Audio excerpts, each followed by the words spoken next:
December arts festival season 2 மூன்றாவது கலை நிகழ்ச்சிக்கு உங்களை வரவேற்பதில் மகிழ்ச்சி. இன்றைய நிகழ்ச்சியின் நாயகன் திரு மதுரை முத்து அவர்களை மேடைக்கு அழைக்கிறோம்.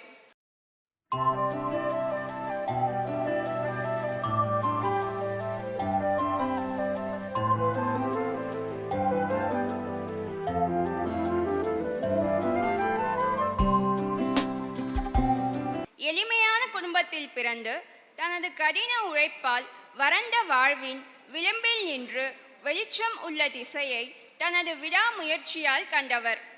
தனக்கு கிடைத்த வாய்ப்புகளை அலட்சியம் செய்யாமல் அதனை தனது கடைசி வாய்ப்பாக கருதி அதற்கான முழு உழைப்பையும் மேற்கொண்டு பல வெற்றிகளை தனக்கு சொந்தமாக்கி கொண்டவர்.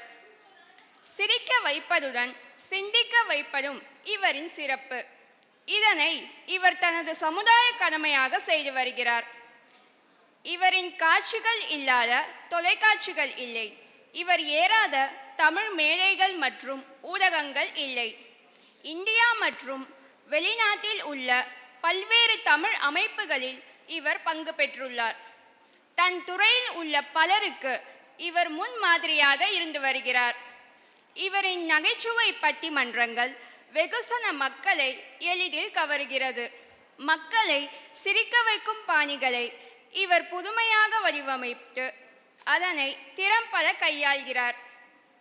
இவரின் புது யுக்தியான ப்ராப்பர்ட்டி காமெடி அனைத்து தரப்பினரிடமும் அதிக வரவேற்பை பெற்றுள்ளது.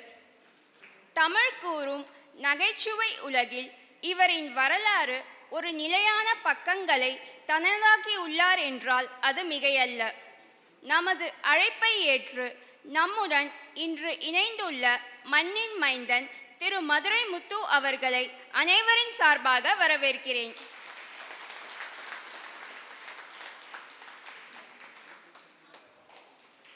அவரின் இன்றைய நிகழ்ச்சியான சின்ன சின்ன சிரிப்பு துவங்குகிறது. பெருமை மிகுந்த இந்த நன்னாளில் பேசுகிறவங்களுக்கு ரொம்ப ஏதுவான மேடை. இசைக்கும் சரி, நான் இசையை ரசிக்கும்போது உங்களோடு இருக்கும்போதே கணித்தேன், இங்கே வந்து எந்த கலைஞர் வந்தாலும் அவங்களுக்கு சரியான மரியாதையும் நல்ல ரசிப்பும் கிடைக்கும்ன்றத கொஞ்ச நேரத்துக்கு முன்னாடி நான் பார்த்தேன். அது ஏன்னா 10,000 பேர் திரண்டிருக்க வேண்டிய அவசியம் கூட கிடையாது. ஒரு மேடையில் நல்லா கேட்குறவங்க ஒரு 100 பேர் 50 பேர் இருந்தால் கூட போதும். அந்த வகையில் இந்த மேடை சரியான மேடை. பேருக்கு ஏற்ற மாதிரி நந்தவனம் இருக்கிற எல்லாமே பூக்கள் மாதிரி தான். ஏன்னா சிலர் பேருக்கும் அவங்களுக்கு சம்மந்தமே இருக்காது. என் கூட படித்த பொண்ணு பேர் வந்தனா, ஸ்கூலுக்கு வராது, காலேஜுக்கு வராது. நீ வந்தனா வராட்டி எங்களுக்கு என்னான்ட்டு நாங்கள் வாட்டுக்கு இருக்கோம். அது ஒரு டைம். இப்படி பேர் அமைகிறதான் சிறப்பு. அது மட்டும் வெறும் பேரோடு இல்லாமல் இத்தனை ஆண்டு காலம் அது நெறியாக சரியாக கொண்டு செல்கிற விதமும் ரொம்ப ரொம்ப பாராட்டுக்குரியது. இந்த பகுதியில் நான் ரொம்ப குறைவாகத்தான் வந்திருக்கிறேன். அன்புக்குரிய மகா கணபதி சார் அவர்கள் ரொம்ப நாளாக தொலைக்காட்சியில் பார்த்துருப்பார்களே, எப்படி இவனை கூட்டு வரணும் அப்படின்னு சொல்லி அந்த அன்புக்காகவும் நாங்கள் நன்றி சொல்கிறோம். உள்ள நிறையா கேள்விப்பட்டிருக்கேன். எனக்கு வந்து பார்க்கும்போது தான் தெரிஞ்சது. ரொம்ப மென்மையாக நிதானமாக அழகாக ஒரு கோயிலுக்குள்ளே நுழைந்த ஒரு உணர்வு நந்தவனத்துக்குள் நுழையும் போது. அது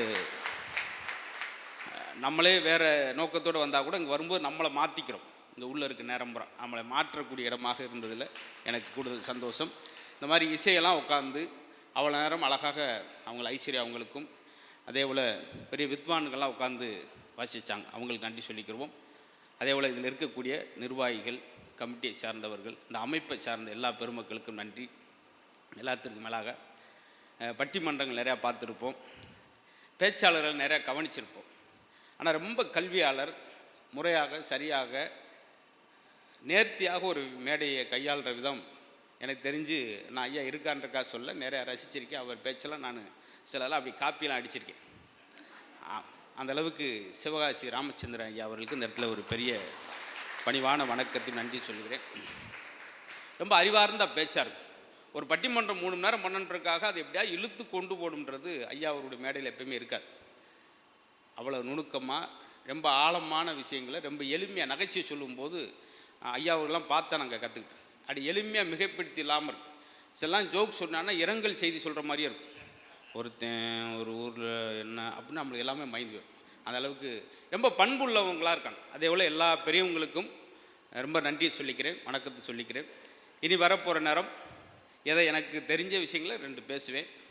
நீங்கள் செய்ய வேண்டிய உதவி, நீங்கள் சிரிக்கக்கூட முடியாது, ஏன்னா ஏதாவது ஒன்று யோசிச்சுக்கிட்டு இருப்பீங்க. நீங்கள் சிரிக்காட்டியும் கூட பரவாயில்ல, இந்த பக்கத்தில் எட்டி பார்க்குறது அப்படின்றது அது இல்லாமல் நீங்கள் சிரிக்காமல் யாரும் தடுக்காமல், ஏன்னா உலகத்திலே மிகப்பெரிய பாவ காரியம் எதுன்னா பிறரை சிரிக்க விடாமல் தடுப்பு பண்ணுவாங்க. நான் அதுக்கு முன்னாடி போகிறதுக்கு முன்னாடி சொல்லிடுறேன். கவிப்பேரர் சொல்கிறார், இந்த காலகட்டத்துக்கு இந்த அவசர யுகத்துக்கு சிரிப்பு எதுக்கு அவசியம் அப்படின்றது ஒரு கவிதையில் சொல்வார். எந்தெந்த வீட்டு திண்ணையெல்லாம் சிரிப்பொலி கேட்குறதோ அந்த வீட்டு திண்ணையில் மரணம் வந்து உட்கார் விதையில். உன்னுடைய சிரிப்பின் நீளம் எவ்வளவோ அதுதான் உடைய ஆயுளின் நீளம் அப்படின்வார். நீ ஒவ்வொரு முறை சிரிக்கும் போதும் உன் சவப்பட்டிலிருந்து ஒரு ஆணி கழட்டப்படுது, வாழ்க்கை பூட்டே கிடக்குதுங்க.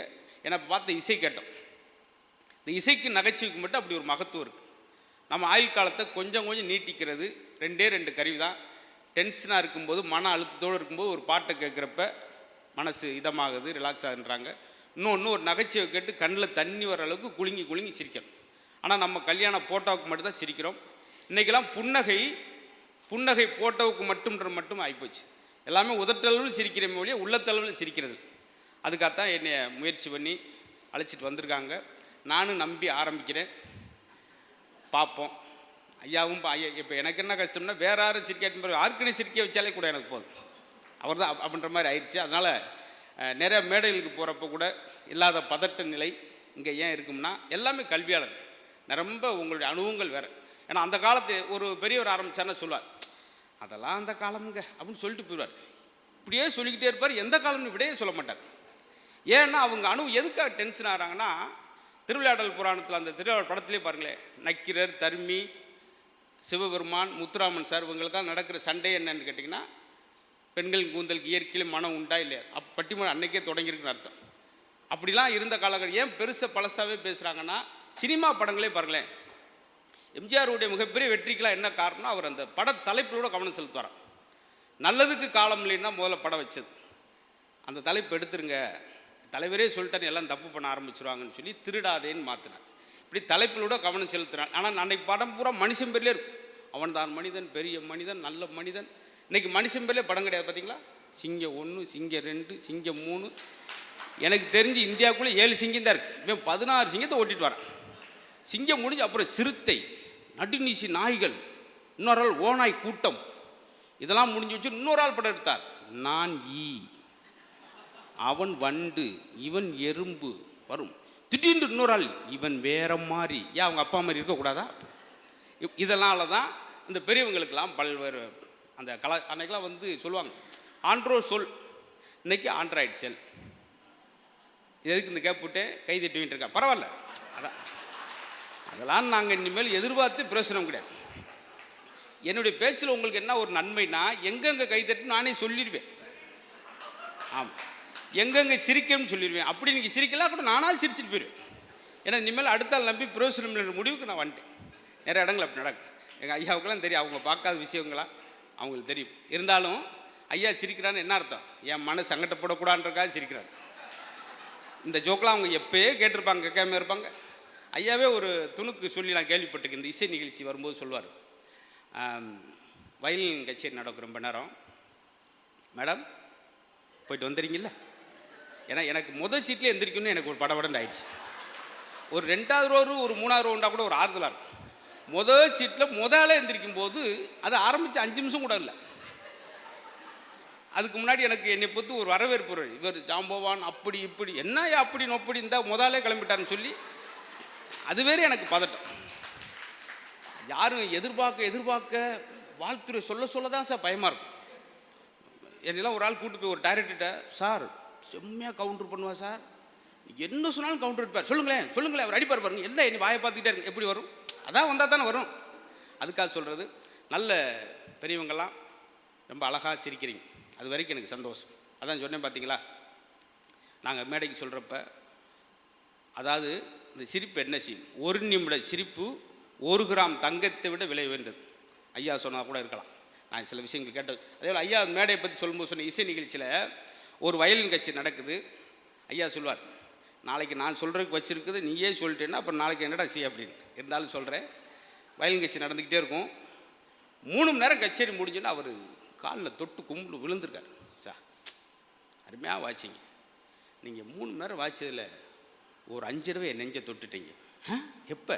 அந்த குச்சி வந்து குத்திட்டு போச்சு அப்படின்னா அது என்ன ரசனையாக இருக்குது. நல்ல ரசிகர். அதெல்லாம் கண்ணதாசன் ஒரு சொல்வார் இல்லையா, ஒரு படத்தில், ஒரு நினைத்த முடியும் படத்தில் ஒரு வரி சொல்வார், ரசிகன் இல்லாத அழகும் கலையும் பெருமை கொள்ளாதம்மா. இப்போ நீங்கள் சிரிக்கலாம் நாங்கள் ஒன்றுமே செய்ய முடியாது. இன்னொன்று, இன்ன வரைக்கும் நான் பார்த்து ரசித்ததில் உங்கள்கிட்ட யாரும் இந்த கைபேசி எடுக்கலை சார். கைபேசி எடுக்காமல் எங்களவே பார்த்துக்கிட்டு இருக்கீங்கன்னா ஆச்சரியமாக எங்களை பார்க்குறேன். என்ன அர்த்தம்? எப்போதான் ஜோக்கு சொல்லுவான்னு பார்ப்போம்டா அப்படின்னு சொல்லி ஒரு எதிர்பார்ப்போடு உட்காந்துருக்கீங்க. நானும் தெரிஞ்சால் சொல்லியிருக்க மாட்டேன்னா தேடி பிடிச்சி கொண்டு வந்து சேர்ப்போம். ஏன்னா அது ஒரு நல்ல விஷயம். என் நண்பர்களே இந்த சன் தொலைக்காட்சியில் வேலை பார்க்குறப்ப 2 நண்பர்கள் அந்த கேமராமேன் இருந்தவங்க தான். இந்த மொபைல் டேட்டா ஆஃப் பண்ணாமல் சார்ஜ் போட்டுட்டு பக்கத்திலே பெட்லேயே மொபைலோடு வச்சு ஒரு ஆள் மூளை நோயினால் பாதிக்கப்பட்டு இறந்து போயிட்டார். கண்ணு மூணுக்கு பார்த்தேன். அது இல்லாத வரைக்கும் பாருங்கள், ஜப்பானில் 9 வயசு வரைக்கும் குழந்தைகள் ஃபோன் கொடுக்குறது அப்படிலாம் இருக்குது. நம்ம ஊரில் ஒரே ஆள் 2 செல்ஃபோன் வச்சுருக்காரு. எதுக்கு? காலேருந்து ஃபோனே இல்லை, அவராக ஒன்றில் கால் பண்ணி ஒன்றில் கேட்டுக்கிறார். ஹலோ நான் தான். பார்த்தீங்களா, இப்படி ஆயிடுச்சு. அது இல்லாமல் இயங்க முடியாத மாதிரி ஆச்சரியமாக இருக்கும் சில்லறம். அதில் இந்த ராங் நம்பர் என்ன செய்யும் தெரியுங்களா? 40 மொட்டை மாடிங்க உட்காந்து பேப்பர் படிச்சுக்கிருக்கான். அப்போது ஒரு ஃபோன் கால், சுரேஷ் உன் பையனுக்கு ஆக்சிடென்ட். என்ன ஆக்சிடென்ட்டா? படான்னு குதிச்சிருக்காரு 40 மலந்து. 30 மாடிக்கிட்ட வரும்போதே யோசனை, உனக்கு பையனே இல்லையே. 20 மாடிக்கு இன்னொரு யோசனை, இன்னும் உனக்கு கல்யாணமே ஆகலையே. அட நம்ம ஒரு சுரேஷ் இல்லையே, லட்சுமணி அப்படின்னா கிளம்பிட்டார். பார்த்தீங்களா சார், எனக்கு தெரிஞ்சு ரத்த தானம் கணுதானத்தை விட நிதானம் ரொம்ப முக்கியம்வாங்க. இன்னைக்கு இருக்கா சார்? ஆனால் இங்கே தான் நிதானத்தை பார்க்க முடியும். எவ்வளோ நேரம் பேசினாலும் எப்படி பேசினாலும் ஒரு சலசலப்பு. நான் கூட அமைதியாக உட்காந்துருக்கோம், பயந்துட்டேன். நம்ம பேசும்போது அமைதியாக தான் உட்காந்துருப்பாங்க போல், யாரும் கைதட்டாமல் சிரிக்காமல் நினச்சேன். பரவாயில்ல. எங்கள் மதுரை இதில் இந்த ஊரை இந்த இடத்த நம்ம நந்தவனத்தை பொறுத்த மட்டுக்கும் நிறையா பூக்கள் இருக்கு மாதிரி எல்லா மாவட்டத்துக்காரங்களும் இருப்பாங்க. அதில் ஒரு அழகு பாருங்கள். இதான் விஷயம்.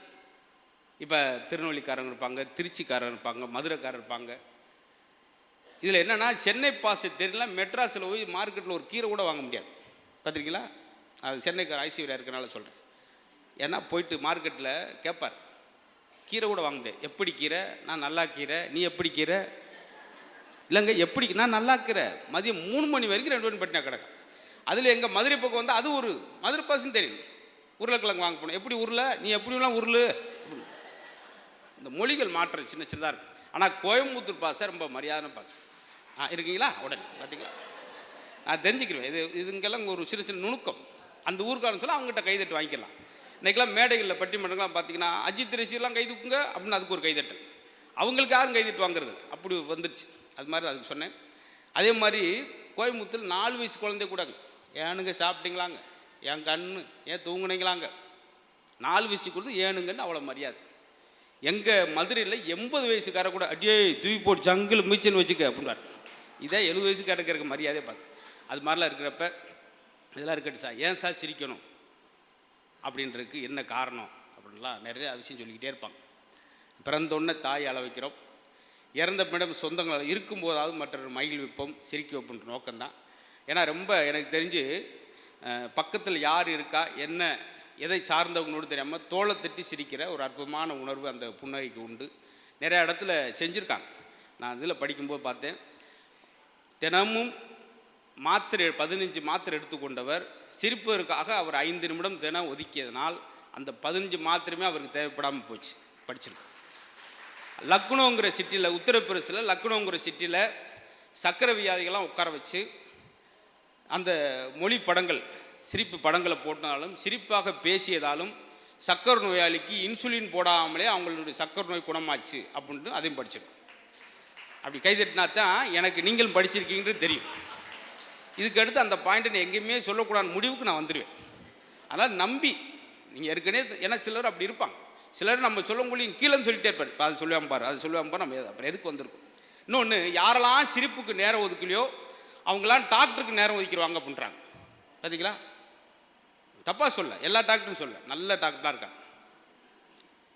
அப்துல் காதர் அவர் கவிஞர் சொல்வார் பார்த்தீங்களா, குணப்படுத்த வேண்டியதை ரணப்படுத்தி அதை பணப்படுத்துகிற மருத்துவர் சிலர்.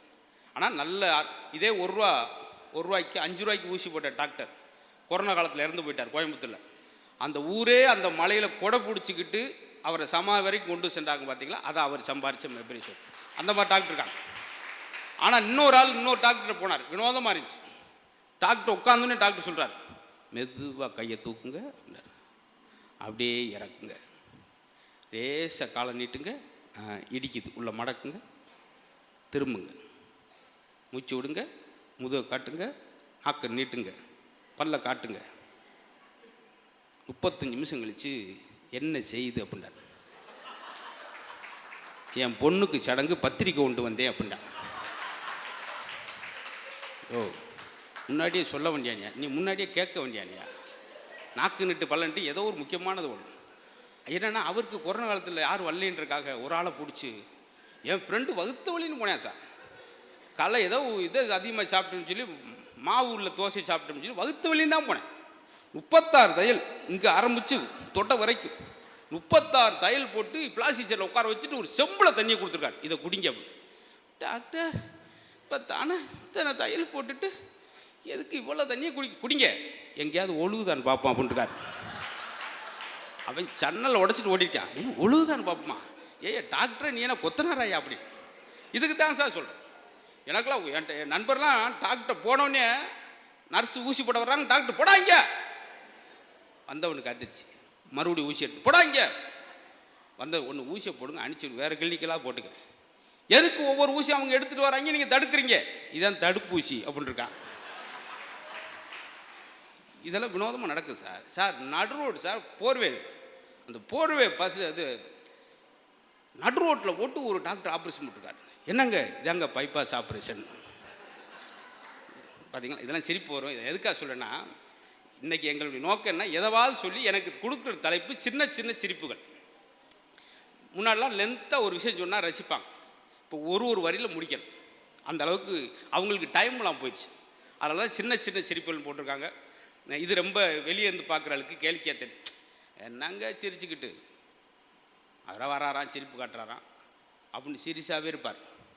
ஒருத்தன் ஐசுவாரில் சீரியஸாக இருக்கான்னு என்ன அர்த்தம்னா, அவன் வாழ்நாளும் சீரியஸாக இருந்திருப்பான். இதுதான் அவர் அதிகபட்ச ப்ரொனவுன்சேஷன். வீட்டில் அதான் தரும் எதுக்கு எடுத்தாலும். அதுக்காகத்தான் பார்த்தீங்கன்னா சிலாம் காலில் எந்திரிச்சு வேகமாக ஒரு சாமி கும்பிட கூட நேரம் ஒதுக்க மாட்டேன், பரபரப்பாக இருக்கும் இல்லையா. அந்த பரபரப்பை குறைக்கிறதுக்கு ஒரு அழகான, எனக்கு தெரிஞ்சு ஒரு டாக்டர் என்ன சொல்கிறாங்க, ரிலாக்ஸாக இருங்க சார், டென்ஷன் ஆகி இதை பற்றி யோசிக்காச்சு அப்படி தான் சொல்கிறார். அதெல்லாம் ரிலாக்ஸாக இருக்கிறதுக்கு எனக்கு தெரிஞ்சு இது ஒரு பெரிய மந்திரம். நல்லா சிரிப்பது, மனசு விட்டு சிரிப்பது. உங்களுக்கு அது புரியுதாம்மா? எல்லாருக்கும் தமிழ் தெரியுமா? முதல்ல அதை கேட்டுக்கிறோம். எல்லாருக்கும் தமிழ் தெரியுமா? ஏன்னா நான் பாட்டுக்கு 1 மணி நேரம் பேசிட்டு எப்படி இருக்குது, எங்களுக்கு அங்கே இருக்குது. ஒரு இடத்துல யாருமே சிரிட்டு 3/4 மணி நேரம் கழிச்சு நானே கேட்டுட்டேன், சார் நான் பேசுறது புரியுதா? தலைமகோ அப்படின்னார். ஆந்திராக்கார்ட்ட பேசியிருக்கீங்க 3/4 மணி நேரம். அதுக்காகத்தான் நான் முதல்ல ஒரு விஷயத்தை உங்களை அழுத்தி கேட்டுக்கிறேன். ரொம்ப அழகாக உண்மையிலே மகாகணபதி சாருக்கு ஒரு நன்றி சொல்லணும்.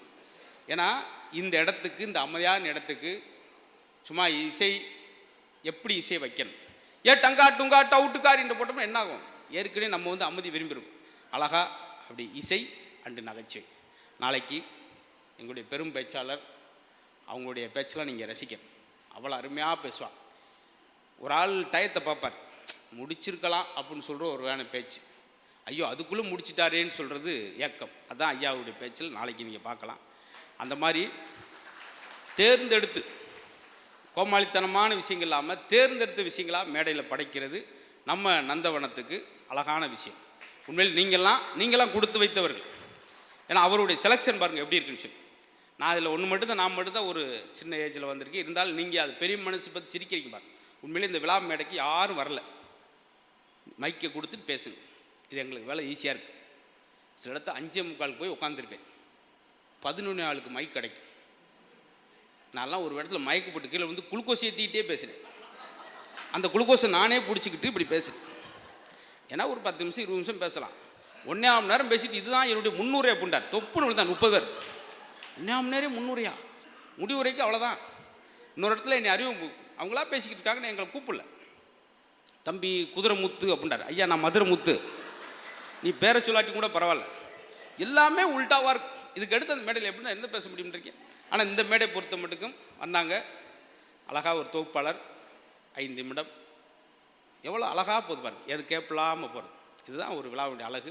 அதுதான் நான் இன்னைக்கு கூட பார்த்தேன், ரொம்ப மக்கள் குறைவாக இருக்காங்கன்னு பார்த்தா கூட அனைவரும் நிறைவாக இருக்கிறாங்க. அதான் சார் மனசில் நிறைவாக இருக்கு. எண்ணிக்கையில் குறைவாக இருந்தாங்க கூட எண்ணங்களில் நல்ல நம்ம உட்காந்து கடைசி சில இசை நிகழ்ச்சி முடிஞ்சு எந்திரிச்சு போயிருப்பாங்க. அப்படி பதட்டம் எனக்கு இருந்துச்சு. யார் நீங்கள் போகலை, ஏன்னா அங்கே அவங்ககிட்ட தான் இருக்கா. சரி சரி. இன்னொன்று, நான் பேசிட்டு உங்களை ஆசையாக பார்ப்பேன், ஒரு ஜோக் சொல்லி முடிச்சுட்டு. அது எதுக்குன்னா உங்கள்கிட்ட ஒன்று ரிசீவ் பண்ணுறக்கா எதிர்பார்க்குறேன். நீங்கள் உங்களுக்கு சிரிப்பே வரலினா கூட எனக்காக சிரிச்சுக்கு சொல்லிட்டு ஆவலாக வந்து, ஏன்னா ரொம்ப தூரத்துலேருந்து வந்திருக்கேன். பக்கமாக இருந்தால் கூட நான் பரவாயில்ல, கிட்டத்தட்ட 300-400 கிலோமீட்டர் தூரத்துலேருந்து வந்திருக்கேன். அப்படின்னும் போது உங்களுக்கு சிரிப்பே வரலாம் கூட என்னை பார்த்து சிரிச்சுக்குங்க. உங்களுக்காக புது சட்டை வேட்டியெல்லாம் போட்டு வந்திருக்கிறேன். ஆமாம், நீங்கள் ஜோக்குக்காக சிரிக்கல, இதுக்காக சிரிச்சிட்டா கூட எனக்கு சந்தோஷம். கேமராமேன் பார்த்தீங்களா, எப்போ எடுக்கணுமோ அப்போ எடுக்க மாட்டேங்கிறார். எப்போல்லாம் சும்மா மேடை கிடக்க அப்போ 4 போட்டோ எடுத்துக்கிறாரு. உண்மையிலே அவரை பாராட்டணும். எனக்கு தெரிஞ்சு உலகத்திலே மக்களை சிரிங்கன்னு அதிகமாக சொல்கிற ஒரே மனிதர் அவர் தான். பார்த்தீங்களா. ஆனால் அவர் சிரிக்கிறதுக்கு வாய்ப்பில்லை. உண்மையிலே அந்த காலத்தில் ஃபோட்டோ எடுக்கும்போது, இன்றைக்கி பாருங்கள், ஒரு கல்யாணத்துக்கு இப்போ 2500 பேரும் கேமராமேன் தான் வச்சுக்கிறாங்க. வாங்க, நமது குவாலிட்டி போர்ட்ரேட்டில் எடுத்த பிரமாதமாக இருக்கும். அது ஒரு அழகான கலை. அந்த காலத்தில் இருந்த நல்ல நல்ல விஷயங்களை மறைஞ்சு வச்சு பார்த்தீங்களா. படங்களே நிறைய பெரியவங்களாக இருக்குங்க. அதுக்காக உங்களுக்கு சார்பாக பேசுகிறேன்.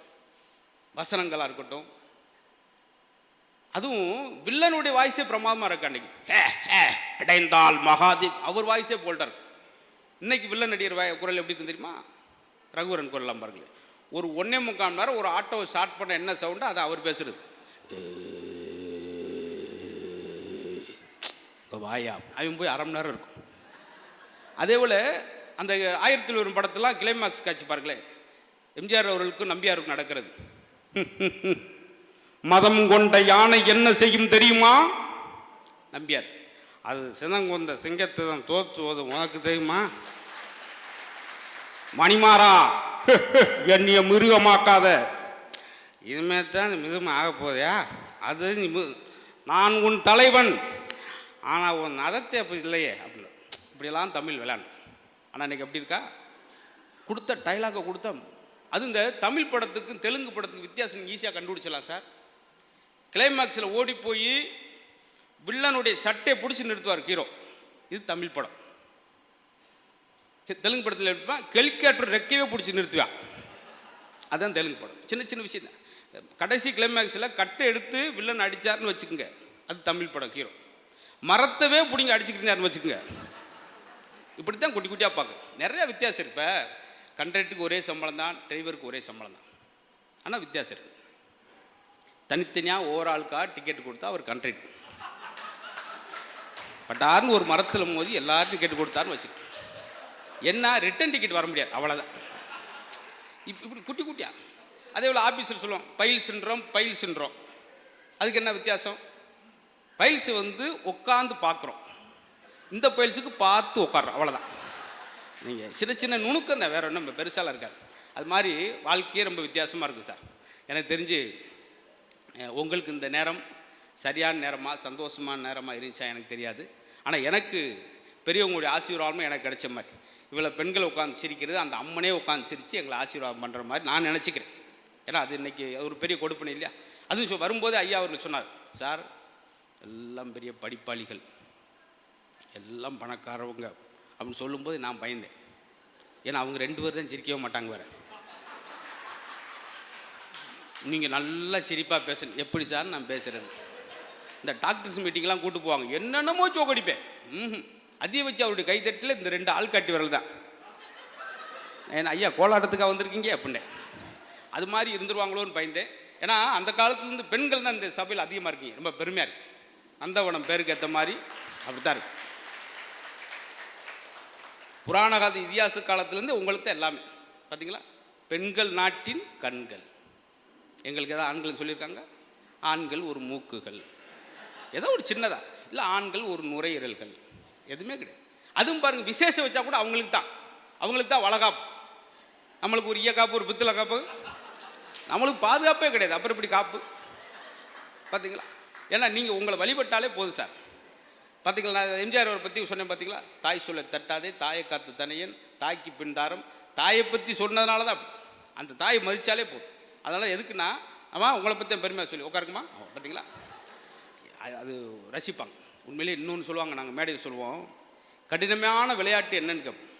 எல்லாம் ஜல்லிக்கட்டுன்னுவாங்க. ஜல்லிக்கட்டு கூட கிடையாது. ஜல்லிக்கட்டில் கூட கொம்பு குத்தி குடல் வெளியே வந்து அவனை அள்ளி போட்டு ஓடிடுறான்.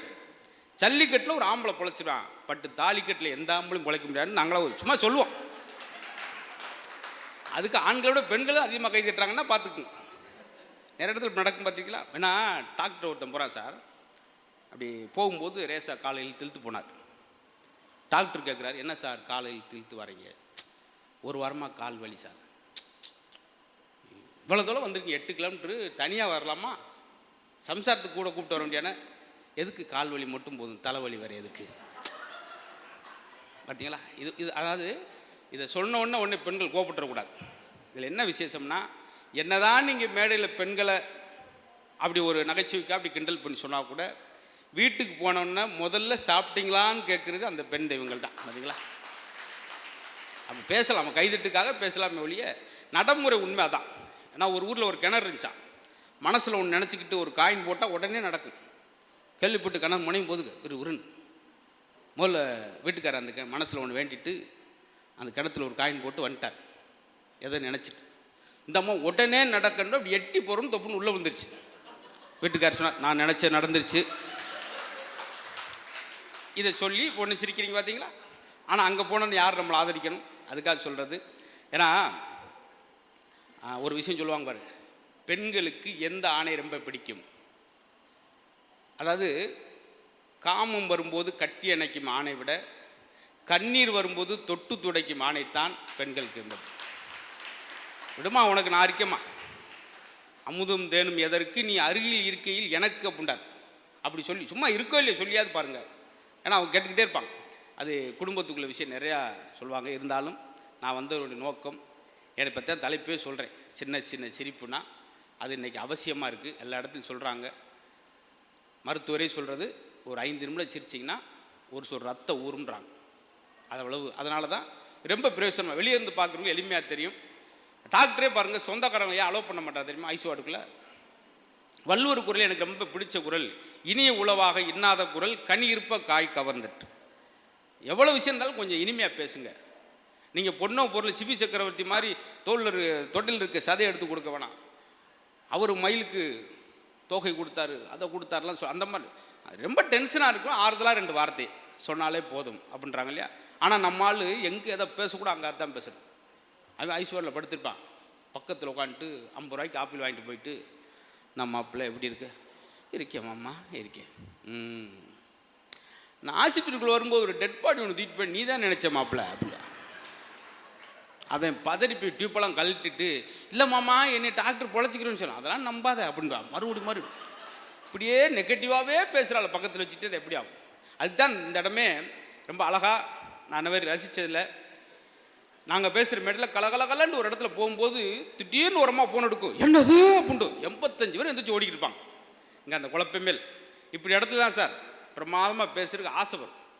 பேசி பலர் கூட கொஞ்சம் நேரம் பேசணும் ஆசை வரும் எனக்கெல்லாம். பார்த்தீங்களா, காரணம் கைபேசியிலே காணாமல் போவது, தொலைக்காட்சியிலே தொலைந்து போவதாக இருக்கிற நேரத்தில் இதுக்கு நேரம் கொடுத்து, இப்போ பாருங்கள் அவங்க நிகழ்ச்சி 1.5 மணி நேரம் நடந்துச்சாப்பா, 1.5 மணி நேரம். இப்போ நான் இவ்வளோ நேரம் கேட்குறதுக்கு ஒரு தைரியம் வேணும். உங்களை தான் ரொம்ப பாராட்டேன், ரொம்ப ஆச்சரியப்படணும். ஏன்னா அதுலேயும் சீரியல் அங்கே கிடையாதுல்ல சார், இங்கே சீரியல் கிடையாது, பரவாயில்ல. அது ஏன்னா படித்தவர்கள் சீரியல் பார்க்க மாட்டாங்க, அது ஒரு சந்தோஷம். ஏன்னா ஒரு நாளைக்கு 18 சீரியல் சார். காலையில் நான் எங்கள் மதுரை பக்கம்லாம் அட்டையாப்பாட் ஆச்சரியமாக பார்க்கணும். ஆனால் நீங்கள் அது இல்லாத வரைக்கும் சந்தோஷம், நெகட்டிவான விஷயத்துக்குள்ளே போக வரைக்கும் மகிழ்ச்சி. அதே போல் பழைய நினைவுகள்லாம் நினச்சி பார்க்கும்போது ஆசையாக இருக்கும். நாங்கள் நான்லாம் தமிழ் மீடியம், சாதாரணமாக கிராமத்தில் 4 கிலோமீட்டர் நடந்து போய் தான் படிப்போம். ஆனால் நாங்கள் படிக்கும்போது சில குட்டி குட்டி விஷயம், சுவாரஸ்யமான விஷயம் நடக்கும். தமிழ் கொஸ்டினில் ரெகுலராக ஒரு கொஸ்டின் இருக்கும், பார்த்துருக்கீங்களா? செய்வினை என்றால் என்ன, சேப்பாட்டு வினை என்றால். அதுக்கு ஒருத்தர் ஆன்சர் எழுதுனதுக்கு வாத்தியார் 6 மாதம் பெட்டில் படுத்துட்டாண்டா பாருங்களேன். ஆன்சர் எழுதுனதுக்கு செய்வினைக்கு எழுதியிருக்காங்க. செய்வினை என்பது நம்மளுடைய பரம்பரை எதிரிகளுக்கோ அல்லது ஜென்ம விரோதிகளுக்கோ கைகால் விளங்காமல் போவென்று சோசியரவோ கோடாங்கியோ கூட்டு வந்து செய்வது செய்வனை அப்படின்னா எப்படி இருக்கும்? இதில் நானும் நிறையா தடவை யாராவது இப்படி ஆன்சர் எழுதியிருக்கமா சார்? ஆச்சரியமாக இருக்கும். இதெல்லாம் நான் பார்ப்போம். அதே போல் இந்த குழந்தையோட அறிவு திறனை ஏன் பாராட்டிக்கிற இந்த யாருக்குமே இல்லாத கற்பனை திறன் சார். சார் கையிலே கைபேசியில் இருக்கிறனால உலகமே அவன் கையில் வந்து சார். நம்ம ஒரு 8 கொஸ்டின் கொடுத்து 5க்கு ஆன்சர் எழுதுனா அதுக்கே திணறுவோம். 8யுமே எழுதுறான் சார், ஆனால் ரைட்டு மாதிரியே எழுதுறான், ஆனால் ரைட்டாக இருக்கா சிலர். 1 வேர்டு கொஸ்டினுக்கு 1 வரி எழுதுனா போதுமா சார்? இன்னைக்கு 15 பக்கம் எழுதுறவளா இருக்கா. கஸ்தூரிபாய் குறிப்பு காந்தி மனைவி ஓட்டால் முடிஞ்சு 1 மார்க் கிடச்சிருக்கும். ஆனால் அவனுக்கு கஸ்தூரிபாய் பற்றி தெரியல, அவனும் பயப்படவே இல்லை. ஆரம்பித்தான் கஸ்தூரிபாய் குறிப்பு குறிச்சிருவோம். இது ரொம்ப அகலமான பாய், பாய். இந்த பாய் எடுத்துகிட்டு போய் மெத்தில் விரித்து எல்லோரும் படுத்து தூங்கலாம், நடுவீட்டில் விரித்து எல்லோரும் உட்காந்து சாப்பிடலாம். மிரண்டு இருக்கார், என்னது சாப்பிடலாமா? அடுத்த பக்கத்தை திருப்பி அங்கிட்ட ஆரம்பிக்கிறான். கஸ்தூரிபாயின் வகைகள்: ஓலப்பாய், தார்பாய், நார்பாய், office boy, school boy, room boy. அவர் விடவிடன் வேர்த்து கடைசியாக என்னதான் சொல்ல வரான்னு பார்த்தால மிரண்டார். என்ன பண்ணான் தெரியுமா? கஸ்தூரிபாய் வாஜ்பாய் விட பெரியது அப்படின்னு முடிச்சிட்டார். சன்னலை உடச்சிட்டு ஓட்டியிருக்கார் வாத்தியார். போய் எச்எம் கடிச்சிட்டார். சார் நான் வேலை ரிசைன் பண்ணிட்டு பெரியாமல் பஸ் ஸ்டாண்ட் இழந்தப்பழம் கூட விற்று வியாபாரம் பார்த்து பொழைச்சிக்கிறேன் சார். ஏன்னா 1 வேர்டுக்கு இப்படி எப்படி சார் திருத்துறது? என்ன சார் கஸ்தூரிபாய்க்கு இப்படி எழுதியிருக்கா சார்? உனக்காவது பரவாயில்லையா, 5 பக்கம் எழுதியிருக்கான். எனக்கு ஒரே வரல மண்டே குழப்பி விட்டு போயிருக்காயா. என்ன சார் கஸ்தூரி பாய் எல்லாம் கேள்னு போட்டிருக்கான். நான் இதை யார்கிட்ட போயா கேட்பேன். இப்போ இதில் இது என்னதான் தெரியும், என்ன தெரியுது பார்த்தீங்களா சார்? எல்லாருக்கும் டென்ஷன் இருக்குன்னு சரி. நாங்கள் மதுரை சித்திரத்தில் நடக்கும் 10 லட்சம் பேர் வருவாங்க அப்பயே. அதில் எங்களுக்கு என்ன சந்தோஷம்னா 500 ரூபா சார் அந்த சைக்கிள். 500 ரூபா சைக்கிள் 5 பேர் உட்காந்து ஆனந்தமாக போவாங்க. ஐயா அவர்கள் தான் சொன்னது நினைக்கிறேன்.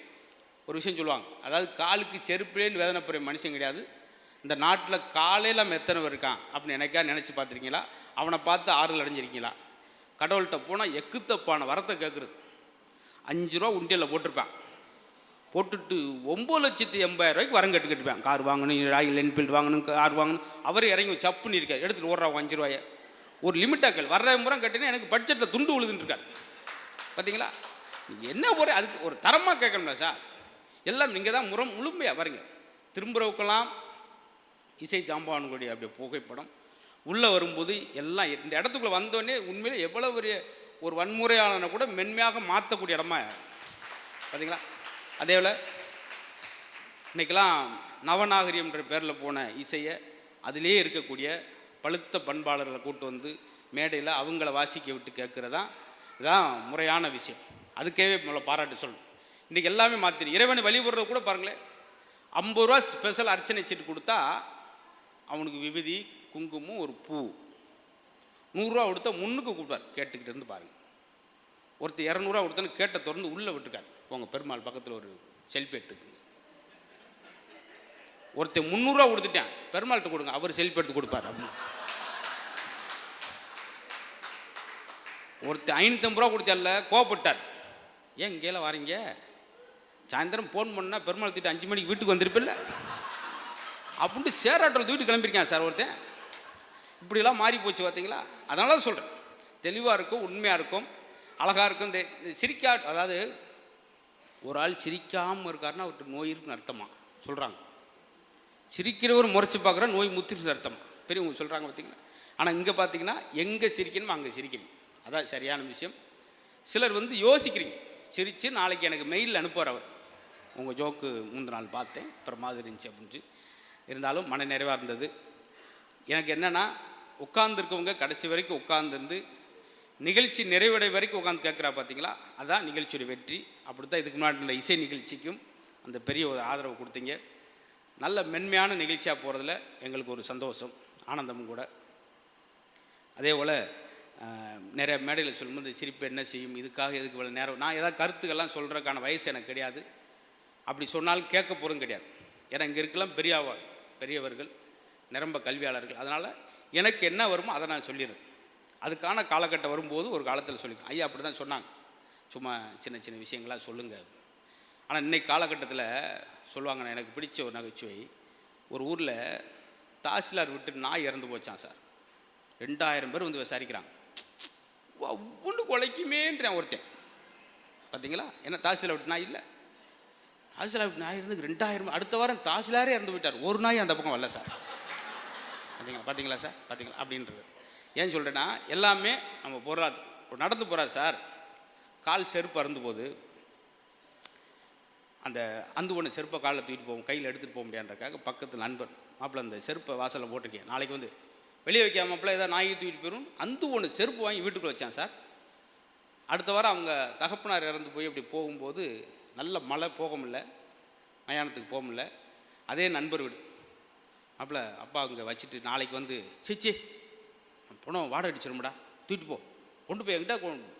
அப்போ அருந்து போன செருப்புக்கு இருந்த மரியாதை கூட இறந்து போன மனுஷருக்கு இல்லாத சூழல். அப்படி நேரத்தில் தான் நம்ம இருக்கிற வரைக்கும் எல்லா சீவராசிக்கும் வாழ்க்கை எப்படி ரசிக்கன்னு செய்கிறார்.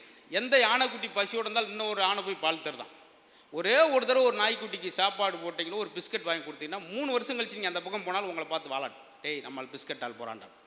அப்படி அன்பு நம்மளோட விலங்கிட்டு அதிகமாக இருக்குது, பாசம் இன்னும் அதிகமாக இருக்குது. அதுட்டு இல்லாத ஒன்று தான் சிரிப்பதுன்றனால தான் இதுக்குன்னு ஒரு விழா வச்சு நீங்களாம் சிரிக்கணும்னு சொல்லி உங்களை வற்புறுத்தி சிரிக்க வைக்கணும். சில இடத்துல காலில் விழுந்து கதறுவேன் சிரிங்கன்னு, அப்படிலாம் இருப்பாங்க. ஆனால் இங்கே அப்படி இல்லை. சரியான சபைன்றனால எனக்கு வேலை ஈஸியானது, ரொம்ப சந்தோஷம்.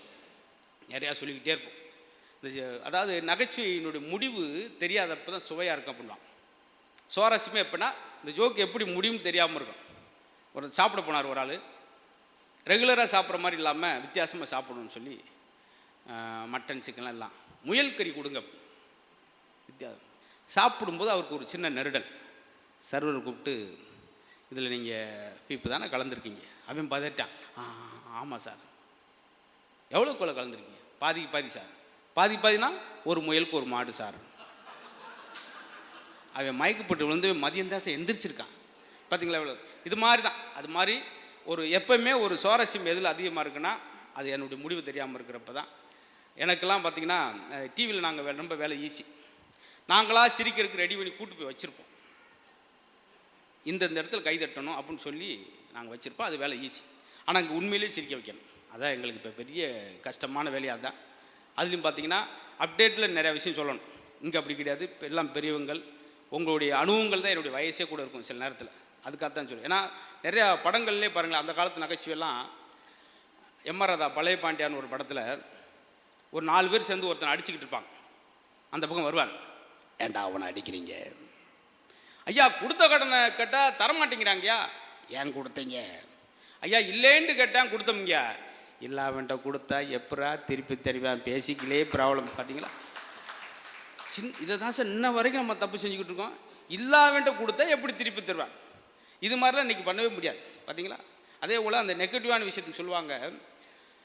என்எஸ்கே ஐயாட்ட வந்து தங்கவேல் ஐயா அவர்கள் போய், ஐயா கொஞ்சம் சிரமமாக இருக்குது, ஏதாவது உதவி பண்ணுங்க அப்படின்னும்போது ஒரு என்எஸ்கே சொன்னாராம், என் லட்சுமியவே உனக்கு தாரண்டா அப்படின்னு கொடுத்தாராம். அதிலிருந்து என்எஸ்கே அவருடைய பொருளாதாரம் குறைஞ்சி தங்கவேல் அவர்கள் உயர்ந்தார் அப்படின்வாங்க. நெகட்டிவாக சில யோசிக்கக்கூடாது, பாசிட்டிவாகவே பேசணும் அப்படின்றதுக்கு அவர் பாருங்க சொன்ன ஒரு வார்த்தை. அதில் பியூ சின்னப்பா, நான் பாட மாட்டேன், அதான் அவர் கடைசியாக பாடின பாட்டு, நான் பாட மாட்டேன், இனிமேல் பாட மாட்டேன். ஐயா இது வேணாம்னு நினைக்கிறேன், ஏன்னா ஒரு மாதிரி இருக்குது. பரவாயில்ல அதெல்லாம் பாடுறேன். அதோட பியூ சின்னப்பா வாழ்க்கை குறைஞ்சிடுவாங்க. ஒருதலை ராகம் டிஆருடைய முதல் படம், அதில் டிஎம் சார் 2 பாட்டு பாடுவார். 2 பாட்டுமே எப்படி இருக்குன்னு பாருங்க. அதோடு அவர் ஒரு கேரியர் முடிஞ்சு. நான் ஒரு ராஜி இல்லா ராஜா, இன்னொரு பாட்டு அதுலேயே அவரே பாடிப்பார், என் கதை முடியும் நேரம் இது, முடிஞ்சு வச்சா. எல்லாமே முரண்பாடாகவே இருக்கும் சார். ஒருத்தனை மாடு அப்படின்னா கோப்புறான், அவன் பசு போலங்க அப்படின்னு 2 டீ வாங்கி கொடுக்குறான். 2 ஒன்று தான் சார். சாப்பாடில் சின்னதாக ஒரு எறும்பு ஒன்று தான் தூக்கி எறிவாங்க. என்ன எறும்பு? அதே சாப்பாடில் கோழி சேர்த்து கட்டுங்க, கொண்டாங்க பிரியாணி, ஒரு பார்சல் ஒன்று கட்டுங்கட்டோம். எல்லாமே நிறைய இடத்துல யோசிச்சு பாருங்களேன். அது இந்த முரண்பாடாக பேசுகிறது, எதிர்வினையாக பேசுகிறதுக்கெலாம் அது பெரியவங்களாம் சொல்லுவாங்க, எப்போயும் அப்படி பேச. அதே போல் தங்கவேல் அவர்கிட்ட நடிக்க சொல்லும்போதே இந்த அவசகுணமான வார்த்தையெல்லாம் சொல்ல மாட்டார். இவெல்லாம் அப்படி அப்படிலாம், ஏன் அப்படி தான் சொல்லி காமெடி பண்ணணுமா, ஏன் நல்லா சொன்ன ஆகாதா அப்படின்னு. அதுக்காக ஏறக்குறைய பாசிட்டிவாக பேசுங்க அப்படின்றது. அதனால் நானே மித்த மேடையில் கோயில் மேடையெல்லாம் பேசும்போது நான் பாட்டுக்கு ஒரு ஃப்ளோவில் பேசுவேன். இங்கே அப்படி கிடையாது. அது ஐயா சொன்னார், பார்த்து பத்திரமா பேசணும். அது எங்களுக்கெல்லாம் முன்னோடியாக இருக்கிற ஐயாலாம் இருக்காங்க. ஏன்னா இன்றைக்கி பட்டிமன்றம்லாம் ரொம்ப மாறி ஐயா அவங்களுக்கெல்லாம் பார்க்கும்போது பிடிக்காமே போயிருக்கும். அப்படி டான்ஸ்லாம் ஆடுறாங்க, சில இடத்துல டான்ஸ் ஆடிக்கிட்டு ஓடுவேன், நடுவில் சுற்றி சுற்றி வராங்க, அப்படிலாம் ஆயிடுச்சு. அதனால் கொஞ்சம் இன்னுமாவது முறையாக கொண்டு வரணும். ஏன்னா மேடையில் இன்ன வரைக்கும் பார்த்தோம், ஒழுங்கு முறையை பார்க்குறோம், சரியான டயத்துக்கு தொடங்குறது, சரியான டயத்துக்கு முடிக்கிறது. அப்படிலாம் ஒரு இடத்துல ஜங்ஷனில் ஒருத்தன் போய், ரயில்வே ஜங்ஷன், ஐயா அந்த கன்னியாகுமரி பஸ்ஸு போயிடுச்சா, கன்னியாகுமரி ட்ரெயின் போயிடுச்சா? அது போயிடுச்சுங்க, அது 1 மணி நேரம் ஆச்சே. இந்த ஈரோடு அது போயிடுச்சுங்க, என்னங்க. அப்புறம் நெல்லை எக்ஸ்பிரஸ் அது போய் 3/4 மணி நேரம் ஆச்சுங்க. அந்த ட்ரெயின் அது நாளைக்கு தான் வரும். சரி இவ்வளோ கேட்க நீ எங்கே போகணும்? இந்த தண்டவாளத்தை தாண்டி அங்கிட்டு போகணும். இதெல்லாம் ரொம்ப கிசும்பு தானே சார், நீங்கள் யோசிச்சு பாருங்களேன். இதை விட என்ன சொல்ல முடியும்? அதான் நான் ஒரு விஷயத்தை சொல்லிட்டு பாதிலே முடிச்சுவிட்டேன். அதான் போதுன்ற மனசோடு இருக்குது. நாங்கள் 500 ரூபா சைக்கிள், வெறும் 500 ரூபா சைக்கிள் 5 பேர் உட்காந்து மகிழ்ச்சியாக போனோம். ஒரு காலத்தில் நாங்கள் சின்ன பிள்ளையா இருக்கும். 500 ரூபா சைக்கிள் சார், மொத்தமே மகன் மூத்தமே எல்லாமே உட்காந்து பாப்கார்ன் ஐஸ்கிரீம் வாங்கி சித்திரை திருவிழா 5 பேர் உட்காந்து 500 ரூபா சைக்கிள் மகிழ்ச்சி. இப்போ ஒரு டூலர் வந்துருக்கு சார், 4,80,000 ரூபா. டயர் இருக்குது, லைட் இருக்குது, டேங்க் இருக்குது, எல்லாம் இருக்குது. உட்காரவனுக்கு இடம் இல்லை. 4,80,000 பிளாஸ்டிக் சேரை போட்டு உட்காந்து ஓட்டி போயிடான். இன்னொன்று 6,70,000 ரூபா. ஓட்டுருவேன் தரையில் உட்காந்துருக்கேன், அவர் சம்சாரம் 3ஆம் மாடியில் அங்கே உட்காந்துருக்கு. உட்காந்து கேபிஎன் பஸ்ஸில் போகிறாங்க, அவங்ககிட்ட பேசிட்டு வருது. ஓமனி எங்கே போகிறீங்க? அங்கே போகிறோம். ஓ வீட்டுக்காரங்க அந்த கிடைக்காம பாரு கீழே. அப்படி அவன் எட்டி பார்க்குறான், அவனும் வந்து சென்ட்ரல் சீட் ஆகிட்டேன். புது வண்டி ஓட்ட தெரியாது, இப்படி நீ ஜெர்க்காருன்னு இந்த பிள்ளை விழுந்து இன்னொருத்தன் டூலரில் போய்கிட்டு ஏன் ஒய்ப் மாதிரி இருக்கு, ஏன் லூசு வாயா வரட்டி அப்படின்னு 16 கிலோமீட்டர் போய் ஒய்ப்பு இறக்கி விடியா அப்படின்னு. நீயா இறங்கி வாடி, பரவாயில்ல நல்லா தான் ஓட்டுறாரு அப்படின்னு. பார்த்தீங்களா ஏன் சொல்லுன்னா குட்டி குட்டி விஷயம் சார். 500 ரூபா சைக்கிள் நாங்கள் ஆனந்தமாக இருந்தோம். 8 லட்சம் ரூபாய்க்கு வண்டி வாங்கி சந்தோஷம் இல்லாமல் இருக்கு. பார்த்தீங்களா, அதுக்காக சொல்கிறேன் சார். 1000 ரூபா அன்றாடு சம்பளம் வாங்கி வர ஆனந்தமாக தூங்குறேன் சார். ஒருத்தலாம் பெட்டில் படுத்துருக்கான் சார், புதுசாக வாங்கின கட்டில் பெட்டு சோபா 3.5 லட்ச ரூபா. பரண்டு படுக்கிறேன், தூக்கம் வரல. ஏன்னா பெட்டுக்கு இஎம்ஐயில் வாங்கியிருக்கேன், நாளைக்கு கட்டன் மீட்டர், அதுலேயே அவனுக்கு தூக்கம் வரலாம் பாருங்க. இப்படி ஊரார் பார்க்குறக்காக வாழ்கிறது. 2 வாஷிங் மிஷின், 2 ஃப்ரிட்ஜ், 2 கட்டில் எல்லாம் 2 வாங்கி போயிட்டு நைட்டு படுக்க இடம் இல்லாமல் வாசலில் படுத்து கிடக்கான். கட்டில் இடம் இல்லை சார். இப்படி ஊரார் பார்க்குறக்காக நாம் சந்தோஷமாக இருக்கணும்னா நம்ம வருமானம் போதும் சார். பிறர் பார்க்குற மாதிரி வாழணும் போது தான் கடனை உடனே வாங்கி இஎம்ஐ வாங்கி கட்ட முடியாமல் போகிறோம். அதுதான் நம்ம வருமானத்தில் மகிழ்ச்சியாக இருக்கோம்னா மகிழ்ச்சிக்கு பஞ்சமே இல்லை. அடுத்தவன் பார்க்குற மாதிரி வாழணும்னா மகிழ்ச்சிக்கு வாய்ப்பே இல்லை. இதான் விஷயம். ரொம்ப சந்தோஷம். நிரம்ப எங்கே கைதட்டும் செய்திகளுக்கு கைதட்டுறீங்க. நான் ஐயாட்ட கேட்காம வந்துட்டேன். எவ்வளோ நேரம்னு அவங்க வாட்டுக்கு சில இடத்துல மினிஸ்டர் வரும் வரை பேசுங்களை போடுவாங்க. அவர் இன்னொரு வேலை இருக்குன்னு போயிட்டாருங்கன்னுவாங்க இடையில. அப்புறம் ஒரு 5 மணி வரைக்கும் அவராக பேச முடியுமா? பேச்சில் ஓரளவு பேசிக்கிட்டு போது மீசை கறி இருக்கு, அனல் பிறக்க பேசியிருந்திருக்காரு. இது இன்னைக்கு இப்படி பேசினா தான் சிரிக்கிறான்றாக சொன்னேன். பரவாயில்லைங்க, யாரும் அது சிரிக்கலை. இனிமேல் அந்த நகைச்சுவை நான் எங்கேயும் சொல்ல விரும்பலை. ஏன்னா சிலர் செக் பண்ணி பார்க்குறது, எடுக்குமான்னு பார்த்தா தொலைக்காட்சியில் பண்ணுறது. இங்கேயே எடுக்கலைன்னா அங்கே காஞ்சிபுரத்துக்கு நிறைய அந்த ஜோக்கை போட்டுட்டு சென்னைக்கு போயிடுறது. ஏன்னா எந்த காரணத்தை கொண்டு எங்களை பின்தொடர்ந்து வந்துடக்கூடாதுருக்காங்க. நல்ல அழகான ரசனை சார். நான் ஏற்கனவே சொன்னேன், விழுப்புரத்துலேருந்து குற்றாலம் போவாங்க. எதுக்கு? அந்த அருவியில் எவ்வளோ நேரம் குளித்தாலும் சலதோஷம் பிடிக்காது. அப்படி ஒரு ஊற்று. இங்கேருந்து விழுப்புரத்துலேருந்து குற்றாலம் 7 மணி நேரம் ட்ராவல் பண்ணி போய் குளிக்கணும்ல சார். ரூமில் பக்கெட்டில் தண்ணி அள்ளி குளிச்சுட்டு போண்டா வாங்கி குடிச்சிட்டு திரும்பி வந்துடுவாங்க விழுப்புரம். இது என்ன சார் ரசனை? இது எந்த ரசனையில் போய் சேரும்பார். இப்படி ரசனை இல்லாத நேரத்தில் நீங்கள் மட்டும்தான். நான் இதுக்கு ஒரு பெரிய மனப்பாங்கு வேணும் எல்லாருக்கும். என் வயசுக்கு நான் பேசுகிறத கேட்டு கைதட்டன் நினைக்கிறாங்க பார்த்தீங்களா, அந்த மனசுக்கே நான் ஒரு பெரிய நன்றி சொன்னேன் எல்லாருக்கும். ஏன்னா நான் திரும்ப அதான் சொல்கிறது, நீங்கள் பார்க்காத நீங்கள் சேகரிக்காத அனுபவங்கள் கிடையாதுன்றது சொல்கிறது அதுக்காகத்தான். ஏன்னா ஒரு காலத்தில் பேச்சு முறை அழகாக இருந்தது. வாரியா அவர்கள் எவ்வளோ நேரம் பேசினாலும் கேட்பாங்க.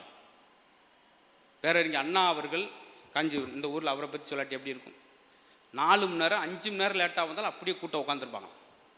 11:30 மணிக்கு வருவாராம். அவ்வளோ டயர்டாக இருந்த மக்கள். அப்போல்லாம் இந்த மாதிரி சோசியல் மீடியா கிடையாது. 11:45 வந்து மைக்கை பிடிப்பார். மாதபோ சித்திரை மடியோ பத்தரை உங்களை தலைய வீடுதான் எனக்கு நித்திரை மறக்காது இடிவேறி எமக்கு புத்திரையோடு வைத்துட்டோம். பக்கத்தில் கூப்பிட்டு என்ன சொன்னார்? அதெல்லாம் இருக்கட்டும், அப்புறம் பார்த்துக்குறோம், முதல்ல கை தட்டி விடும். பாருங்கள், வாரியார் அப்படித்தான் பேசும்போதே திடீர்னு குழந்தைகளுக்கு திருக்குறள் புக்கு கொடுக்கறது, பாராட்டுறது அப்படிலாம் நடக்குது. பேசிக்கிட்டு இருக்கும்போது சொல்வாராம், உங்கள் வீட்டில் நீ எத்தனாவது பையன்? ஐயா நான் தான் கடைசி பையன். அது நீ முடிவுன்னு கூட உங்கள் அப்பா தான் முடிவுன்னு உட்காரு. அவனுக்கு ஒரு திருக்குறள் புக்கு. அவர்கிட்ட வந்து கேள்வியெல்லாம் கேட்கலாம் மேடையில் பேசும்போது. ஒருத்தர் ஓடியாந்து, ஐயா நான் ஒரு மளிகை கடை வச்சுருக்கேன், கடையில் என்ன படம் மாட்டலாம்? லாபம் நல்லா வர்றது, பெருமாள் படம் மாட்டலாமா, சிவன் படம் மாட்டலாமா? அதுக்கு வாரியாக இருப்பது, நீ என்ன படத்தை வேணாலும் மாட்டிக்க, கலப்படம் பண்ணி மாட்டிக்கிறாத, போயிட்டு வா அப்படின்வார். அவன் கடையே விற்றுட்டு டீ கடை வச்சு வியாபாரத்தை பார்த்துட்டான். நம்மளுக்கு முதல் நடத்தும் இப்படி சொல்லிட்டாரு அப்படின்னு. இப்படிலாம் இருந்தது. என்ன காரணம்? அன்னைக்கெலாம் வந்து எவ்வளோ நேரம் பேசலாம் கேட்பாங்க, சுருக்கி சுருக்கி பேச. திருப்பூர் ஒரு சாமி கூப்பிட்டு சீடனை கூப்பிட்டார். சீடாங்க வா, குப்பாங்க வா, சுவாமி கூறுங்கள். நீ திருப்பெரும்பூர் ஓடி போய் திருவேடங்கரை சந்தித்து திருக்குடத்தில் வந்திருக்கிற திரு நாராயண ஐயங்கார் சுவாமி திருக்கோயில் ஆராதனைக்கு திருப்பூரில் எடுத்து திரும்பும்போது திருவடி தவறி திருக்குளத்தில் விழுந்து விட்டார் என்று சொல்லிட்டு வா. அப்படியே பருக்கு முடிச்சான். எடா சொல்லிடுவியா? சொல்லிடு சாமி. எப்படி சொல்லுவ? கும்போணத்தாசாமி குட்டையில் விழுந்தேன், இவ்வளோதானையா? எல்லாம் ஒரு மனுஷனாயா? ஒருத்தன் தண்ணிக்குள்ளே விழுந்தவாயா 3.5 மணி நேரம் பேசுவாங்க. அன்னைக்கு அது ஓகே. இன்னைக்கு அதெல்லாம் கேட்க விருப்பம் கிடையாது. அதான் நான் பதறி சாமி குலசாமி கும்பிட்டுட்டே பேசிக்கிட்டு இருக்கேன். யாரும் எந்திரிச்சு போய்க்கூடாது, யாரும் எந்திரிச்சு போய்க்கூடாது. எனக்கு மித்தவங்க எந்திரிச்சு போனாலும் சிலர் ஆர்கனைசரே எந்திரிச்சு போயிடுவார். அப்போ தான் எனக்கு படபடன்னு இருக்கும். சரி பார்த்தீங்களா, அதுக்காக யோசிக்கிறது. ஒரு இடத்துல சார் என்னென்னமோ நகைச்சுவை பண்ணேன் சார். 70 குருவி மைனா எல்லா ஜோக்கும் சொல்லிட்டேன். அது கோட் சூட் போட்டு உட்காந்துருக்காங்க. அது ஒரு கிளப்பு. இப்படியே உட்காந்தார். எல்லாம் என்னை கூட்டு போனார். அவர் அமைப்பாளர். அப்படியே போய் உட்காந்தார். இடையில பாத்ரூம் போய் ரெஸ்ட் ரூமில் போய்லாம் சிரிச்சிட்டு வரலாம் இருக்காங்க. பார்த்தீங்களா? இங்கே அந்த மாதிரி இல்லை. இன்னொன்று, நாங்கள் ஒரு லெவல் வச்சு ஏதாவது பேப்பர் ஏதாவது வச்சுருக்கேன்னா பார்த்தீங்களா சார்? உண்மையில் நான் எதுவுமே, ஏன்னா அப்படி வச்சு என்ன இதுவரை சின்ன வயசுலேருந்து பழகலை. நீங்கள் உங்களை பார்ப்பேன், நீங்கள் ஏதாவது ஒன்று செஞ்சீங்கன்னா அதை வச்சு பேசுவேன். இப்படி தான் நான் போய்கிட்டு. உண்மையிலே இந்த கைபேசி இல்லாமல் ரசிக்கிறவங்ககிட்ட தான் பேசுகிற ஆசை வரும் சார். ஏன்னா இந்த வாட்ஸ்அப் ஃபேஸ்புக் வந்த முன்னாடி அந்த காலத்தில் கிராமத்தில் வந்து என்ன சொல்லுவாங்க தெரியுமா? என்ன அப்பலா ஊருக்கு வந்துட்டு வீட்டுக்கு வராமல் போயிட்டீங்க, ஒரு மனுஷத்தன்மை. இன்றைக்கி என்ன சொல்கிறேன், என்ன ஃபேஸ்புக்கில் வந்துட்டு லைக் போடாமல் போயிட்டீங்க, எப்படி மாறிச்சு பார்த்தீங்களா சார்? அன்னைக்கு சமைச்சு தட்டில் ஓட்டாங்க பெண்கள், இன்னைக்கு சமைச்சோடனே நெட்டில் ஓடுதுங்க. பார்த்தீங்களா? இதுதான் மாதிரி. ஒரு சாப்பாடு எப்படி இருக்குன்னு சார், சாப்பிட்டுட்டு அந்த வீட்டுக்காரர் என்ன சொல்லணும்? வாவ், அதானே சாப்பாடு. சாப்பிட்டு என்ன சொல்கிறான்? வாவ். அந்த மாதிரி ஆகிடக்கூடாது. இதுதான் சொல்கிறேன். பார்த்தீங்கன்னா சின்ன சின்ன விஷயம் அழகாக இருக்குது சார். அன்றைக்கெலாம் வந்து அந்த மண் மணக்க சமைப்பாங்க. இப்போ எல்லாம் யூடியூப் பார்த்தேன் சமைக்கும். கிச்சனில் போய் யூடியூப் வச்சிரு, சாம்பார் செய்வது எப்படி, ஒரு அம்மா அது வாட்டு கத்திக்கிட்டு இருக்குது. இது பரவாயில்ல, ஒரு அம்மாலாம் சுடுதண்ணி வைப்பது எப்படி யூடியூப்பில், வெயிலில் வச்சு அது வாட்டு சுட்டுட்டு போகுது. சாம்பார் வைப்பு எப்படின்னு போட்டு வெண்டைக்காயை போடவும், கடுகை போடவும், பொரிக்கவும், எண்ணெய் ஊற்றவும், கிண்டவும், கிண்டிக்கிட்டே இருக்குது. போன் சுவிட்ச் ஆஃப் வச்சு சட்டி கறி பிடிச்சி குப்புன்னு எரியுது. ஏன்னா திடீர்னு விளம்பரம் போட்டுறாங்க, அதை ஸ்கிப் பண்ண முடியல. இங்கே பூரா எரிஞ்சு எங்கே வாங்க புகையாக வருதுங்க, வராமல் என்ன செய்யும்? இப்படியே தாங்க. அதுக்காகத்தான் சொல்கிறது. நல்ல விஷயங்கள் மாறி போனால் கூட இன்னும் மாறாமல் இருக்கிறது. அவர் ஐயா அவர்கள் கணபதி அவர் ரொம்ப நாள் ரசிச்சிருக்காங்க. நான் எல்லா ஊரும் வாழ்நாள் எல்லா ஊரும் போயிடணும்னு ஒரு ஆசை. இன்றைய தினம் இந்த மாதிரி ஒரு அமைதியான இடத்துல வந்து பேசினது ரொம்ப மனசுக்கு நான் ரொம்ப அழட்டிக்காமல் இயல்பாக பேசுகிற காரணம் கூட நீங்கள் ரசிக்கிற பொறுத்து தான். எல்லா நாடுகளும் போயிருக்கிறோம். ஐயா அவர்லாம் கூட சுவிட்சர்லாந்து கூட போனோம். இப்போ 95 நாடு கிராமங்கள் தோறும் போனால் கூட இந்த மக்களையும் பார்க்கணும், இந்த பெரியவங்களுடைய ஆசீர்வாதம் கிடைக்கும்னு நினச்சோம். அது இன்றைய தினம் கிடைச்சல பெரிய சந்தோஷம். உங்களுக்கு நீண்ட ஆயுளை இறைவன் வழங்கணும். இதே மாதிரி மகிழ்ச்சியாக இருந்தால் தான் நாங்கள் அப்பப்போ வந்து போவோம். அதெல்லாம் இருக்குது. உங்களுடைய மகிழ்ச்சி தான் எங்களுடைய மகிழ்ச்சி. நிரம்ப பேச முடியும். அதே போல் நான் ஆரம்பத்தில் சொன்னேன், ஆரோக்கியத்தின் அஸ்திவாரம், மனசுக்கு மத்தளம், இதயத்திற்கு இன்னிசை இந்த புன்னகை. செய்குலி சேதாரம் இல்லாத ஒரு நகை எதுன்னு கேட்டிங்கன்னா எனக்கு தெரிஞ்சு புன்னகை. முடிஞ்ச அளவுக்கு, ஏன்னா சிரிக்கிற விதவிதமாக சிரிக்கிறாங்க, பரவாயில்ல. ஒரு அம்மா வந்து அவங்களே கை தட்டிட்டாங்க, அது சந்தோஷம். ஏன்னா அவன் கை தட்டாட்டி அடுத்த விஷயத்துக்கு போக மாட்டேங்கிறான் அப்படின்றத அவங்க அங்கேருந்து வாட்ச் பண்ணாங்க. இவனுக்கு ஒன்று தட்டி விட்ருவோம். அதனால தான் சோசியல் மீடியாவை தொட்டது அதுக்கு தான். எனக்கு உண்மையிலே பெருமைப்பாக இருக்குது. ஏன்னா நம்ம முன்னுக்கே மொபைல் எடுத்து நோட்டிக்கிட்டு இருப்பாங்க. பார்த்தீங்களா? கையிலே வச்சுருப்போம். ஒரு ஃபோன் வராது சார், ரெஸ்ட் ரூம் போயிட்டு வந்து பார்ப்போம் 15 மிஸ்டு கால் இருக்கும். அப்போ தான் அவங்களுக்கு டென்ஷன் வரும். இன்னொன்று யோசிச்சு பாருங்களேன், இந்த ராங் நம்பர் என்ன செய்யறக்கா சொல்கிறேன். மாப்பிள்ளை நேராக வீட்டுக்குள்ளே போயிட்டேன், பெட்ரூம் கதவை திறந்துட்டேன், அந்த ட்ராவை இழுத்துட்டேன், அங்கே இருக்க துப்பாக்கி எடுத்துட்டேன், பெட்டில் படுத்துருக்கானா, ஆமாம் சுட்டுட்டேன், தோலை தூக்கி போட்டுட்டேன், வெளியே வா, கொல்லப்பக்கம் வா, வந்துட்டேன், கிணத்துல போடு, இங்கே கிணறு இல்லையே, சாரி ராங் நம்பர் அப்படின்னா என்ன ஏது எதுக்கு எதுவுமே கேட்கல, ஓடிக்கிட்டே இருக்கோம். என்னங்கய்யா, ஆமாம் நம்ம மனநேர் வர, ஏன்னா கேட்டுக்கிறது ரொம்ப முக்கியம். ஏன்னா அதுக்கு மேலே உங்களுக்கு டின்னர் இருக்குது, அதான் ரொம்ப அவசியம். நானும் எத்தனையோ ஊரில் சாப்பிட்ற பார்த்துருக்கேன். நம்ம ஊரில் சாப்பிட்றமா நீங்கள் பார்க்க முடியாது. முனி ஸ்பூனில் பட்டும் படாமல் தொட்டும் தொடாமல் சாப்பிட்றாங்க. நம்ம மொழி வரையும் கையை உள்ள அரிக்கிறோம் விருந்தில், பார்த்தீங்களா? அதை கூட ரசிச்சது, அது தப்பு கிடையாது. அதனால் எல்லா விருந்தோம்பல் முடிக்கணும். என்னையும் அதே போல் அன்போடு வரவேற்று இந்த மாதிரி புனிதமான இடத்துல பேசுறதுக்கு ஒரு வாய்ப்பு கொடுத்ததில்ல. நான் ரொம்ப தகவல்கள் கருத்துக்கள்லாம் சொல்கிறதுக்கான சூழல் எனக்கு என் வயசுக்கு கிடையாதுன்றனால நீங்கள் ஏதோ எனக்கு கொடுத்த தலைப்பு சின்ன சின்ன சிரிப்புகள். ஐயாவே அந்த தலைப்பு வச்சுட்டாங்க, அழகாக சிரித்தீங்க. ரொம்ப இதே மாதிரி எப்பொழுதுமே புன்னகையோடு இருங்க. அன்பு ஒரு வழி பாதை அல்ல, அது இருவழி பாதை. அன்பு செலுத்துங்கள், அன்பு கிடைக்கும்வாங்க. நீங்கள் உங்களுடைய அனுபவங்களை பேசுகிறதுக்கே அவ்வளோ விஷயம் இருக்குது. நிறைய நண்பர்களை, இது ஒரு கல்லூரி மாதிரி, ரொம்ப நாள் நடக்கிற ஒரு கல்லூரி மாதிரி. இந்த கல்லூரியில் இருக்கிற அத்தனை பெரியவங்களுக்கும் இறைவன் நல்லாசியை வழங்கட்டும். அதேபோல் எங்கள் பட்டிமன்றத்துக்கெல்லாம் குருநாதர் அவர் முன்னுக்கு பேசுறதுக்கு ஒரு வாய்ப்பு. ஏன்னா சுவிட்சர்லாந்தில் கூட ஐயா நான் பேசும்போது உள்ளே போயிட்டாங்க. ஏன்னா சந்தோஷமாக இருக்கும்னு நினச்சிருக்கா உள்ளே போயிட்டாங்க. இன்றைக்கி அப்படி கிடையாது, இன்றைக்கி அனுபவிச்சது ஆகும்னு சொல்லி உட்கார வச்சு கேட்க வச்சோம். அதேபோல் அன்போடு அழைத்து வந்து உபசரிப்பு பண்ணியிருக்கக்கூடிய நம்முடைய மகா கணபதி சார்கந்தத்தில் நன்றியை சொல்லி, இந்த அமைப்பில் இருக்கக்கூடிய இந்த கமிட்டியில் இருக்கக்கூடிய அனைத்து பெருமக்களுக்கும் என்னுடைய மனநிறைவான வாழ்த்துக்களை சொல்லி, அனைவருக்கும் மீண்டும் ஒரு முறை வரப்போகிற புத்தாண்டு நல்வாழ்த்துக்களை சொல்லி அன்போடு விடைபெறுகிறேன். நன்றி, நன்றி, வணக்கம்.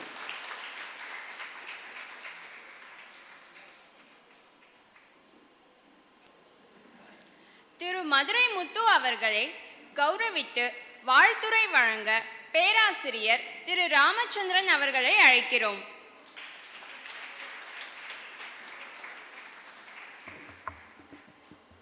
அனைவருக்கும் வணக்கம்.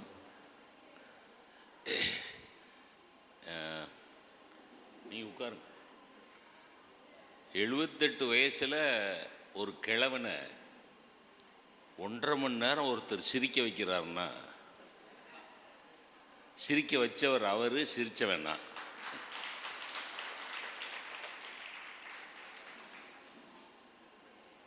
என் வயசுக்கு நான் கருத்து சொல்ல மாட்டேன், என்னால் கருத்து சொல்ல முடியாதுன்னு சொன்னார்.